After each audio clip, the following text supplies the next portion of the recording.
Hi and welcome back to Pakistan Explorer. Today we have decided to pick up a bit of an eccentric topic because every now and then these comments keep popping up in the below the videos, and they are so frequent that we decided to actually answer them. Some of the comments I would like to quote. Only a fool will climb any of these mountains. Anybody that is stupid enough to try and climb without oxygen has a death wish and gets what they deserve. Is it really tragic if a robber gets shot? The idiots will keep climbing and good many will die. Not courage, they were stupid. Darwin Awards candidate for sure. Why do people climb mountains, dangerous mountains, where there is a risk of about 90% that you're going to die in the process? And before we try to answer this question as per our capability as to why people climb such dangerous mountains, putting their life and limb at risk, we tried to get the feedback from some of the top climbers in the world, and this is going to be very interesting. Back in 2016, Pakistan Explorer had a chance to reach out to the winter base camp of one of the 8,000ers in the world of Naga Parbat to cover the 5 climbing expeditions that were stationed back then. And we also have the honor of being the only media house in Pakistan to have ever gone to such an extreme place where we survived temperatures as low as minus 25 Celsius for about 10 days. And so we gathered all these data and we had interaction with some of the top climbers in the world who were trying to climb Naga back then. And we also met Simone Moro, who has got 4 winter first ascents of 8,000ers. He has a world record for that. He's the top winter climber in the world as yet, and he's going to climb Manaslu, by the way, in this winter, so we wish him all the best. And this is what he said. Mr. Moro, why do you climb a mountain? Because it was a dream when I was a child. I did several sports, but I had been always fascinated about the mountain, and especially because I was reading books about Messner, mainly Bonatti, but mainly Messner, so it was fascinating for me. So when I start to climb, I feel the sense of freedom and also the sense of diversity. It means if a person of Lahore or Islamabad or Milan or New York want to be free, he take the car and go to the park. And this is fantastic. But you just export your city life in another place and come back. What I was looking for was also the sense of wilderness and security. So, am I able to survive? Am I able to go? So I'm not looking for just a safe life. First, because safety doesn't exist. Even if you are in your home, you come an earthquake and you die. So I know that life is a trip, and it's a permanent trip. And the trip can be in one place and go home, in one place and go home. And more or less, our life is just changing different place and then coming home. And at home you discover how nice it is, how nice is your family and so on. And when you go outside, you understand how fragile you are. So I climbed the mountain because this was my way to feel wild, free, an explorer, looking for myself and looking for something. And what I'm looking is not someone. What I look for and what I find is the happiness. So, when you catch the happiness in someone or in something, in my case in the mountain, you are not, you don't accept to live the happiness. The happiness is like love, no? So honestly, when I go in the mountain, I don't go in the mountain because I have to be on the summit. With or without summit, my expedition were super nice, super successful. I met people, I talk with someone, I discover my limits, I discover if I am patient to stay 3 months here waiting for the good weather. And if you are just here for your fame, you stay here 1 week, 2 weeks, and then you escape. Understand? So you don't become rich or famous in the mountain, but you become and a deep person. So this is the reason why I climbed the mountain. I had been inspired by someone. At the beginning, Messner, and for most of my time. And now, for example, for the winter expedition by the Polish climber. No? Then also there was Adam Bielski, a great friend of ours, who we met back then for the first time. And I asked him the same question, and this is what he said. One question that I ask every mountaineer: why do you climb a mountain? There came to a point in my life where I actually stopped asking myself these questions because I don't need to, you know. I do think what mountain gives me, how they change me as a person, you know.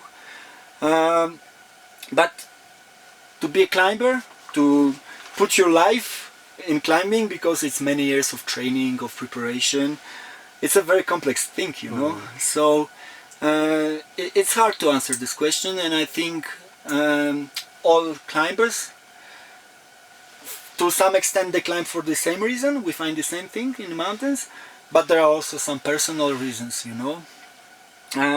The easiest is to tell you because they exist, you know. And also another good quote when this question arrives, because it does very often, is that for those who climb, you don't need to explain it, and those who don't climb, they will never understand it anyway. And it's pretty rude, but there is some truth in it, you know. But I think the most comprehensive answer that we got from was from Tomek Maskowicz. And Tomek is not with us anymore. He died on Naga in January 2018. But what we felt is that Tomek, I think his answer is so close to the question of life and death and the struggles of life and whatever we are experiencing in normal lives as well. So this is what he said. In mountaineering. Yes. For me, this is the very important part. Yeah, that during the climbing, you can discover a lot of things, philosophy. You know, like a philosophy. Very. You love the exploring yourself, yes? And you can find the answer when everything disappeared, the time, death, life, problems, because when you are very close to the death, you are very close to the end, every problem disappears. If you have problems with money and you're thinking, oh, you're crying, yeah? When you are very close to death, this problem disappeared. This problem is very small. And also on Nanga Parbat, something's happened with the time and with the space around. Yeah? Something's happened. Like the time is changing, and so we can see exactly the problems in our head, how small they are, you know, and how that they are created here. So you can come out and you can see this from outside. So this part is very important for me in climbing, yeah. So, as per our perspective, if you'd like to ask us why do people climb mountain, I think the most important realization in life is to experience the world outside, to experience the wilderness outside, to experience the nature itself. So, I mean, we are not talking about these climbers in the present times. We are obviously discussing people who were the true explorers, who were the true climbers, who went to reach out to the lengths of Antarctica and the Mount Everest, and went deep down in the Pantanal, and who explored the boreal forest. You know, they were the people who actually did it for the rest of the mankind. I think that the most profound answer to the question why people climb mountains was given by George Mallory when he said that I climb a mountain because it's there. And on the face of it, a lot of people would say this is a very empty quote, and this is like, it doesn't take us anywhere, it doesn't give any insight as to why people climb mountains. But if you go down deep in the words of George Mallory, this is probably the most comprehensive and precise answer to why people climb mountains. He said these words when he was trying to attempt Mount Everest for, I don't know, maybe third or fourth time back in 1938, along with Andrew Irwin as well. And somebody asked him this question, why do you climb mountain? And he said, because it's there. Because he was referring to Mount Everest, the highest mountain in the world which has never been climbed by any man. There has been no man in the history who has stood on top of Everest. So somebody someday, maybe tomorrow, maybe day after tomorrow, is going to do that. There is going to be someone who's going to be on top of Mount Everest. So might as well be myself to attempt such a feat and be the first one to stand on top of the highest place in the world. The point is that there are so many things that have never been done. There are so many places that have not been explored. There have been so many hidden secrets in this world that the man has not even found the answer to that. And all the scientists, all the explorers, the doctors, the engineers, the astronauts for that matter, are actually trying to climb their own mountains in their own perspective. But from a scientific standpoint, I know there are people out there who are very practical, who would be looking for some practical explanation. Well, for them, these climbers or the people who engage in endurance sports are the people who actually provide invaluable data to scientists and doctors as to how the human body would react to extreme conditions of temperature and pressure. So back in 1980, when Reinhold Messner and Peter Habler decided to climb Everest for the first time without oxygen, the whole scientific world thought they're just stupid fools, so they're going to kill themselves in the process. But when Messner and Habler were able to reach Everest for first time ever without oxygen at the altitude of about 8,850 meters, the whole scientific world was baffled and astounded. A man can survive such altitude with such less oxygen. It's about less than 7% at this altitude. And so the whole scientific world came up with this realization that the human body can actually adjust changing conditions of temperature and pressure. And this is when acclimatization was actually discovered as to how human body can adjust to the changing height and the lack of oxygen. And after that, the physiologists, the medical scientists, the anesthesiologists, they were all baffled, and they discovered that there's something that we did not know. So all these climbers and people engaged in endurance sport actually provide invaluable data to scientists and medical practitioners that how body can actually react and what are the compounds and chemicals that actually pop up during when a body is subjected to different conditions.